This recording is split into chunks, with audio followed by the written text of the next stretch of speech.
أو متعيزا إلى فئة فقد باء بغضب من الله ومأواه جهنم وبئس المصير۔ آیت کا ترجمہ ہے، اے ایمان والو، جب تم کافروں سے میدان جنگ میں بھیڑو تو ان سے پیٹ پھیر کر نہ بھاگو، اور جو شخص اس وقت پیٹ پھیرے گا وہ اللہ کے غصے کا مستحق ہوگا اور اس کا ٹھکانہ جہنم ہوگا، اور وہ بہت ہی بری جگہ ہے، سوائے اس شخص کے جو لڑائی کے لیے ادھر ادھر ہٹتا ہو یا جو اپنے لشکر کی طرف پناہ لیتا ہو۔ اس آیت کریمہ کی تشریح ہے، مسلمانوں کو ان آیتوں میں اسلام کا ایک جنگی قانون بتلایا گیا ہے کہ میدان جہاد میں جب کافروں سے تمہاری جنگ چھڑ جائے تو لڑائی کی سختی اور خوفناکی سے گھبرا کر بھاگ مت جانا، بلکہ جم کر ڈٹ کر لڑتے رہنا۔ چونکہ دشمن کے مقابلے سے بھاگنے کے اثرات بہت ہی زیادہ برے ہو سکتے ہیں، خاص کر جب جنگ کا میدان گرم ہو چکا ہو۔ مثلا نمبر 1، دشمن غلبہ پا جائے۔ نمبر 2، ہمارے لوگ زخمی بھی زیادہ ہوگے اور شہید بھی زیادہ ہوگے۔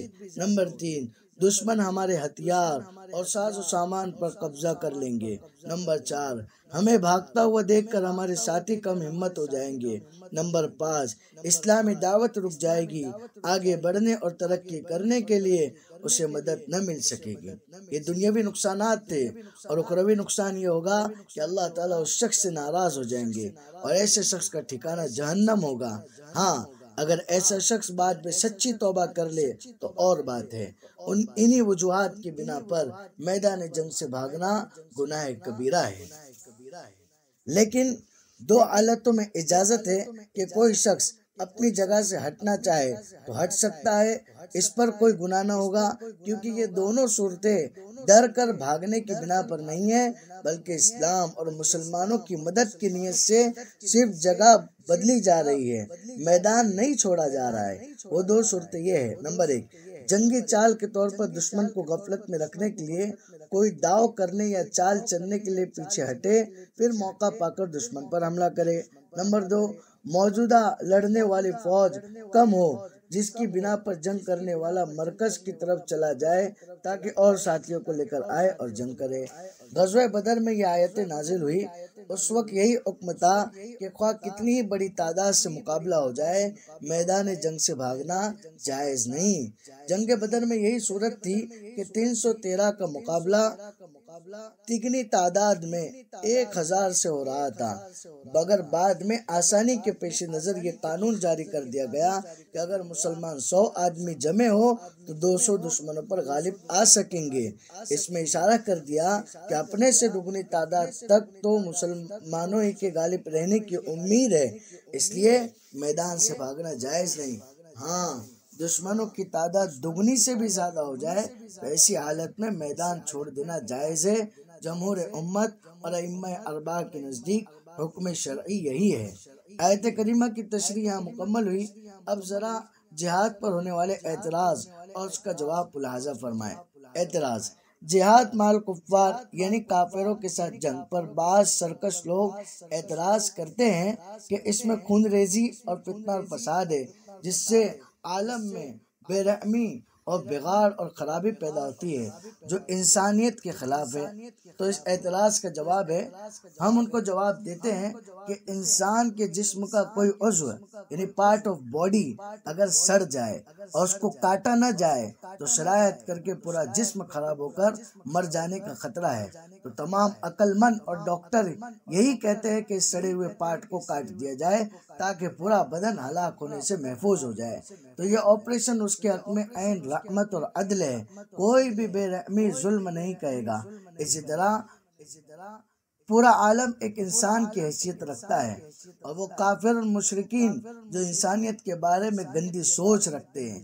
مثلا ہم ہی انسان ہیں، باقی سب ہمارے غلام ہیں، اس لیے اپنی اس بڑائی اور کرسی کو باقی رکھنے کے لیے کسی پر بھی ظلم کیا جا سکتا ہے۔ ایسے گندے لوگ انسانیت کا ایک سڑا ہوا عضو یعنی پارٹ ہے۔ جب دوا سے اصلاح نہ ہوئی تو عین حکمت و انصاف یہ ہے کہ اس سڑے ہوئے عضو کو کاٹ دیا جائے تاکہ پورا عالم اس سے متاثر ہو کر ہلاک نہ ہو جائے۔ اس لیے تو اسلام میں یہ ہدایت ہے کہ پہلے ان کی دوا کرو، یعنی کلمے کی دعوت دو، اگر قبول کر لے تو دوا سے عضو اچھا ہو گیا، کاٹنے یعنی جنگ کی ضرورت نہیں، اور اگر قبول نہ کرے تو مرہم لگاؤ یعنی جزیہ یعنی ٹیکس لو، تو سڑان دوسرے اعضاء کو خراب نہیں کرے گی، اس صورت میں بھی جنگ نہیں ہے۔ اور اگر دوا یعنی دعوت اور مرہم یعنی ٹیکس سے کام نہ چلے تب آپریشن یعنی جنگ کا حکم ہے۔ یہی وجہ ہے کہ چھوٹے بچوں، عورتوں اور بوڑھوں کو قتل کرنے سے منع کیا گیا، کیونکہ ان کا فساد متعدی نہیں، دوسروں کو نہیں پہنچتا ہے۔ خلاصہ کلام، جہاد کا مقصد خون ریزی اور مال حاصل کرنا نہیں ہے، بلکہ پورے عالم کو فساد و ظلم سے بچانا ہے۔ دوسرا جواب یہ ہے کہ دنیا کی ہر حکومت باقی قوموں کو قتل کر کے اپنے حکومت کی حفاظت کرتی ہے، اور اس کو اس کے کمال اور سیاسی دور اندیشی اور عین مصلحت سمجھتے ہیں، کوئی اس کو ظلم اور بے انصافی نہیں کہتا۔ تو اگر خداوند قدوس اپنی حکومت کے باغی کفار اور مشرکین کا قتل کا حکم دے تو اس کو ظلم اور بے انصافی اور مصلحت کے خلاف کیوں کہا جاتا ہے؟ اور اس سے بڑا باغی کون ہوگا جو اس مالک و خالق کو چھوڑ کر، جس نے اس کو سب کچھ دیا، دوسروں کو پوجے؟ اس آیت سے ہمیں کیا سبق حاصل ہوتا ہے؟ تو نمبر 1، جنگ کے دن پیٹ پھیر کر بھاگنا حرام ہے، اور اگر کوئی تدبیر کرنے کے لیے بھاگے تو یہ جائز ہے۔ نمبر 2، اپنے اندر بہادری پیدا کرے نہ کہ بزدلی۔ نمبر 3، ایسی کوئی حرکت نہ کرے جس سے ہمارے ساتھی کم ہمت ہو جائے۔ نمبر 4، جب کوئی کام شروع کرو تو اس کو پورا کرو، پیچھے نہ ہٹو۔ نمبر 5، سب سے برا ٹھکانہ جہنم ہے، لہٰذا اپنے آپ کو جہنم سے بچاؤ۔ اللہ تبارک و تعالی ہمیں قرآن کو مقصد بنا کر زندگی گزارنے کی توفیق عطا فرمائے۔ السلام علیکم ورحمۃ اللہ وبرکاتہ۔